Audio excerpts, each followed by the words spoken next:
Kisah tentang khusyuknya sholat seseorang yang mungkin sangat sulit kita lakukan. Alkisah, ada beberapa orang yang sedang melakukan perjalanan atau musafir, dan tibalah mereka dalam sebuah hutan belantara. Kala itu sudah gelap dan cahaya hanya diberikan oleh sinar rembulan saja. Mereka terlalu lelah untuk meneruskan perjalanan tersebut, sehingga orang-orang itu pun tertidur di tengah hutan belantara. Namun tidak dengan satu orang ini. Satu orang ini di sepertiga malamnya, ia mencoba untuk bangun dan kemudian melakukan sholat dengan sangat khusyuk. Dalam setiap perkataan, di dalam sholatnya, ia mengucapkannya dengan perlahan dan ia hayati betul.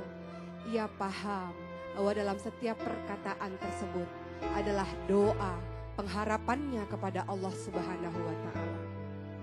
Di tengah orang-orang yang tertidur dan satu orang yang sedang sholat khusyuk ini, tiba-tiba dari kejauhan terdengar sebuah suara dan derap langkah.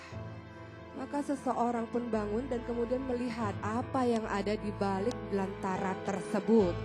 Dan alangkah kagetnya orang-orang ini ketika mengetahui ada singa yang buas yang sebenarnya hendak menerkam mereka. Maka mereka pun saling membangunkan satu sama lain dan dengan penuh ketakutan mereka lari tunggang langgang sampai kemudian ada beberapa di antara mereka yang naik ke atas pohon karena takut diterkam oleh singa tersebut. Lalu bagaimana dengan orang yang sedang sholat ini? Dalam sholatnya ternyata ia tidak terpengaruh dengan keadaan singa tersebut. Teman-temannya yang berada di atas pohon dan berada dalam kejauhan menyaksikan dengan hati yang berdebar. Kira-kira pemandangan apa yang akan mereka lihat di hadapan mereka? Seorang pemuda yang sholat dengan begitu tegak dan begitu khusyuknya dikelilingi oleh singa yang siap menerkamnya kapan saja. Dan singa itu pun berkeliling, berjalan, mengelilingi orang yang sedang sholat itu. Dan orang yang sholat itu pun tetap tidak terpengaruh dengan keadaan sang singa.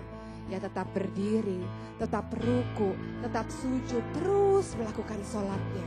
Teman-teman lain mengatakan, lihat, sebentar lagi singa itu akan menerkamnya. Sebentar lagi ia akan mati dalam keadaan sia-sia. Lihat, kasihan sekali teman-teman kita ini, kata orang-orang tersebut. Lalu apa yang terjadi? Ternyata dugaan mereka salah. Singa tersebut hanya berputar-putar saja dan kemudian meninggalkan orang yang sedang sholat ini dengan begitu saja. Orang sholat ini pun bisa menyelesaikan sholatnya, memberikan salam dengan begitu tenang. Ia menengadahkan tangannya dan berdoa kepada Allah Subhanahu wa Ta'ala, khusyuk persis sama ketika dia sholat. Maka ketika teman-temannya melihat keadaan bahwa singa itu ternyata sudah pergi jauh, mereka pun turun dari pohon. Dan yang dari berjauhan, teman-temannya datang menghampirinya dan mengatakan, apa yang engkau lakukan? Tadi ada singa di dekatmu dan engkau berdiri saja, sholat saja tanpa terpengaruh apapun. Bagaimana kalau engkau mati sia-sia ketika singa itu menerkammu? Kenapa engkau tidak lari begitu saja? Maka orang ini mengatakan, engkau tahu, aku ini malu kalau aku takut pada makhluknya Allah. Sementara aku tidak takut kepada Allah. Aku sedang menikmati percakapanku dengan Allah. Aku sedang meresapi, menghayati semua kalimat-kalimat yang aku ucapkan. Karena inilah satu-satunya waktu aku berkomunikasi dan dekat kepada Allah.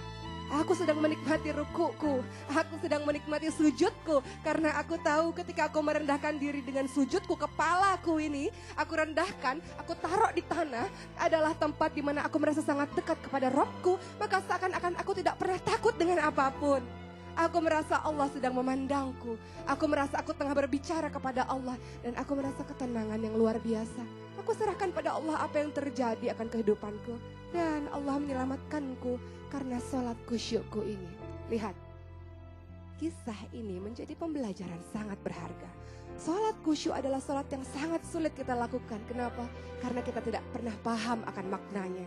Kita tidak pernah paham betapa dalam setiap kalimat-kalimat kita, bahkan setiap Al-Fatihah yang kita ucapkan, Allah membalas dalam setiap ayat tersebut. Kita tak pernah paham bagaimana Allah memandang kita dengan penuh kasih sayang dalam setiap ruku kita, dalam setiap sujud kita, maka kita lakukan sholat itu dengan tergesa-gesa. Maka betullah fawailul lil musholin, banyak sekali orang-orang yang celaka dalam sholatnya. Celaka kenapa? Karena lalai dalam sholatnya. Badannya sholat tapi hatinya tak merasakan bahwa sedang diawasi oleh Allah Subhanahu wa Ta'ala. Sholat dengan khusyuk, kita melatih diri kita, hati kita serahkan kepada Allah. Dan kita akan merasakan manfaatnya bahwa dalam sholat itu, inna sholatan tanha anil fasya' wal munkar, akan senantiasa menjagamu dari perbuatan keji dan mungkar, dan kau tidak akan pernah takut pada apapun.